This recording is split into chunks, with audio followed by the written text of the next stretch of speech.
kaddara tana zuwa ga musulmi ne wanda ya imani da Allah. Ta ya kaddara za ta zama alkhairi?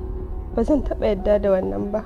Ki daina wa'annan maganganu, za ki fita daga musulunci. Ranar Aurena. Da ina da dama, da na hana ka fita, da kuma ina da iko, da na baka shawara. Ke kike da dama, kuma sannan ke kike da iko. Da yadda ke tunani kin wuce yadda ke tunani a cikin zuciyata.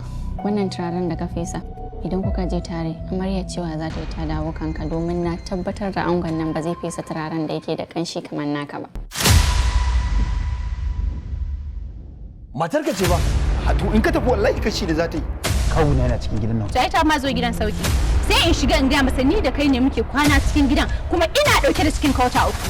Na kashe ta. Kuma wallahi idan zan kashe ta so dubu ta tashi so dubu sai na kashe ta so dubu.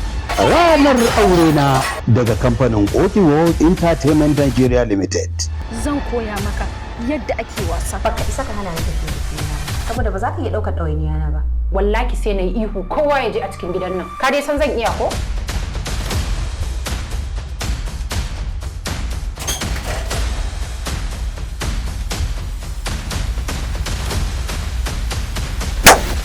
Wace ƴar iskar ce wannan take kiranka?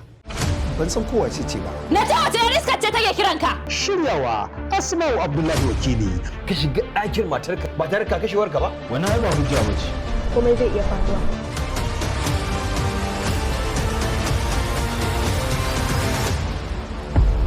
Ranar Aurena. Dan Allah ka kashe ni.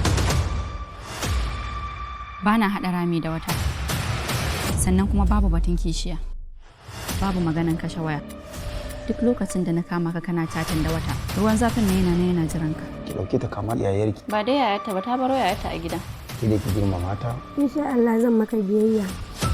Suhaima, ni zaki ci amana ta daga baki nan ba?